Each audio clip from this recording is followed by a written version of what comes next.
Assalamualaikum warahmatullahi wabarakatuh. Bertemu lagi bersama saya Alfian Bahri, seorang guru amatiran yang tidak henti-hentinya untuk terus belajar dan belajar. Namanya juga amatiran. Pada kesempatan kali ini saya sudah ingin sekali membahas apa sih PMM dan permasalahannya itu. Dan sudah gregetan dari dulu untuk mencoba bersuara tentang PMM ini. Karena ya seperti kalian tahu sendiri, banyak sekali suara-suara keluh kesah, suara-suara kritis yang sebenarnya sudah ada dan banyak gitu tentang PMM. Tapi lagi-lagi dan lagi ya selalu tenggelam dan gagal untuk diekspos lebih jauh dan dalam. Itulah dunia pendidikan. Lalu apa sih PMM itu? Simak baik-baik.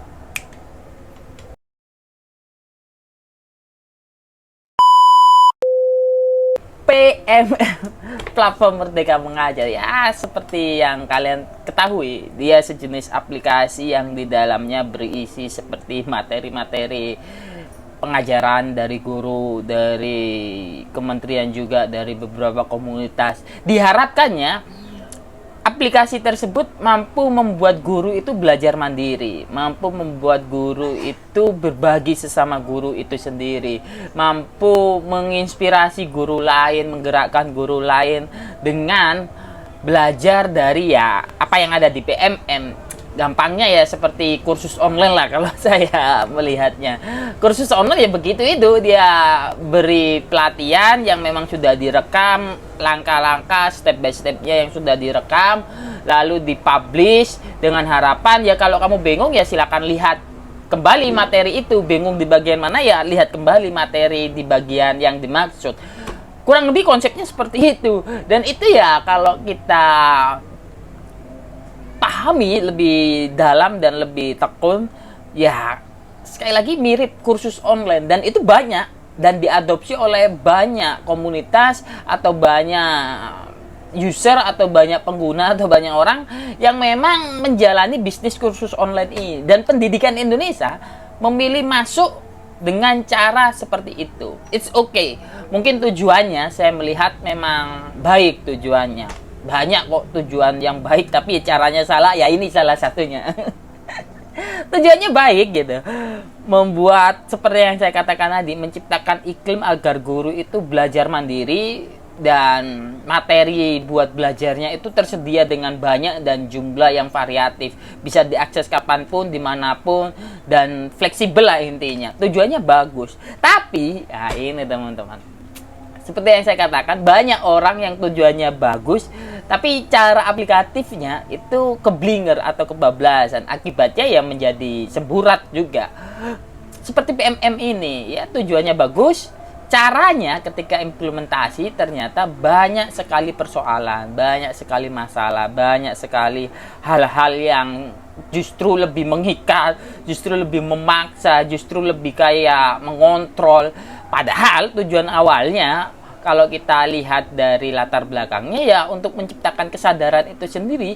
Justru mengapa kok pakai cara pengekangan, pengetatan aturan, pemaksaan, dan lain sebagainya itu. Bahkan sampai di tahap validasi. Centang hijau, centang hijau, centang hijau.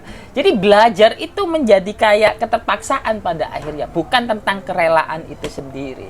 Dan hal semacam ini ya memang sudah menjadi konsekuensi kalau kita menggunakan cara-cara seperti PMM dan cara-cara pemerintah hari ini. Yaitu konsekuensi. Sebenarnya nggak perlu diributkan, ya memang begitu. Kalau kamu pakai cara A ya konsekuensinya B, pakai cara C ya konsekuensinya D, gitu terus. Jadi dapat kita simpulkan bahwa dari pemerintah sendiri memang sudah trouble gitu, memahami pendidikan, memahami pembelajaran, memahami kesadaran belajar. Jadi saya melihatnya di situ teman-teman. Kalau memang pemerintah itu ingin menciptakan kesadaran belajar, saya selalu ilustrasikan begini. Kalau kalian memang suka musik, ada gairah musik, suka main musik lah, menyanyi, entah itu main gitar, drum, atau dan sebagainya itu. Intinya kalian suka musik, kalian akan lebih mudah untuk sadar terhadap pembelajaran, sadar dengan gerakan belajar mandiri kalau kalian itu datang ke toko musik, datang ke komunitas-komunitas musik, datang ke tempat-tempat yang ada orang aktif main musik. Datang ke sana, teman-teman.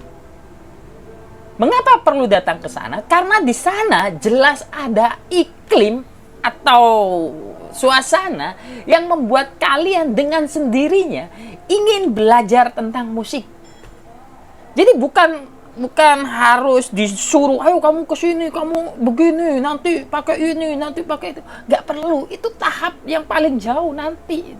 Tapi tahap paling sederhana, itu datanglah ke tempat-tempat yang memiliki support system, support user, support suasana, yang bisa mendukung kalian untuk tergerak dengan sendiri. Oh, kayak begini ternyata ya. Oh, ini keren. Jadi di situ nanti kesadaran belajar mandiri itu tumbuh. Apakah itu sudah dilakukan pemerintah? Oh, jelas tidak. Karena pemerintah hanya memaksa tanpa menciptakan suasana pembelajaran, suasana aktif untuk sadar belajar. Itu persoalan kita di sini, teman-teman. Jadi PMM itu ya pada akhirnya hanya semacam aplikasi laporan-laporan saja. Tidak akan menciptakan iklim belajar. Iklim belajar itu yang seperti apa sih? Pertama tentu orangnya. Orang-orang di sana ya memang sudah harus banyak yang belajar gitu. Dan ini tugas pemerintah memastikan orang yang jadi guru itu memang orang-orang pembelajar. Jadi di situ pangkal permasalahannya. Lalu yang kedua, sarana prasarananya. Itu harus support juga untuk membuat orang semangat belajar. Jangan sampai kita di sekolah pengen ini nggak ada, pengen itu nggak ada, butuh ini nggak ada, butuh itu nggak ada. Ketika diminta nggak ada uangnya. Kan itu persoalan-persoalan yang sebenarnya harus selesai. Jangan sampai kita itu dibodoh-bodohi dengan slogan kreatif inovatif, kalian harus kreatif inovatif. Oh enggak, kreatif inovatif tidak seperti itu. Kalau kita dikit-dikit disuruh kreatif inovatif, itu namanya akal-akalan. Seperti yang saya ilustrasikan tadi, kalau kalian suka musik, pengen sukses di bidang musik, pengen ada gairah belajar di dunia musik, datang ke toko musik, datang ke tempat-tempat orang main musik. Di sana, toolsnya ada, terinspirasi kalian. Butuh apa ya ada kan gitu. Butuh ide yang seperti apa langsung ada gitu. Karena ada lingkungan atau iklim yang mendukung kalian. Dan ini nggak pernah dibahas oleh pemerintah. Suasana kelas juga begitu sebenarnya. Nggak ada bedanya guru dan murid dalam proses belajar. Sama. Kita harus menciptakan iklim itu. Orang menanam padi aja ya juga butuh iklim. Jadi iklim ini penting. Jadi faktor-faktor non-human itu lebih dominan sebenarnya dalam proses manusia berinteraksi. Proses manusia tumbuh, itu ada faktor non-human. Dan faktor non-human ini yang nggak pernah dibahas oleh pemerintah. Non-humannya pun sekalipun dibahas, ya hal-hal yang sebenarnya receh sekali ya kayak PMM itu. Karena ya bagus menjadi receh, karena ya itu tadi dibumbui aturan yang mengikat, dibumbui aturan yang memaksa. Jadi tidak pernah berusaha untuk fleksibel, mengalir gitu, memfasilitasi kita menciptakan atau mendukung salah satu suasana belajar. Kalaupun PMM tetap dianggap sebagai iklim, ya itu mungkin cuma salah satunya dari sekian banyak yang lebih penting. Ini sekali lagi saya ingin katakan, PMM pada akhirnya hanya akan menjadi sebuah aplikasi upload laporan, tidak lebih. Karena sudah ada aturan yang mengikat kalian harus ke sana, harus ini, harus itu, harus begini. Jadi fleksibilitas dari belajar itu sendiri yang pada dasarnya menjadi bahan bakar dari kesadaran belajar ya hilang. Jadi ini perlu untuk pemerintah dengar atau siapapun unit pendidikan mendengarnya untuk segera menciptakan iklim dan coba melihat faktor non-human itu sendiri. Bagaimanapun human itu ya butuh non-human untuk eksis, untuk proses bertumbuh, untuk proses berkembang. Apalagi menyentuh tingkat kesadaran.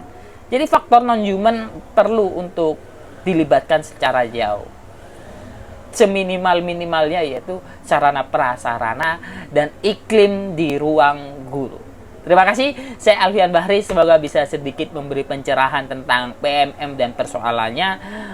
Dan sampai bertemu di diskusi-diskusi selanjutnya dengan materi yang lebih segar.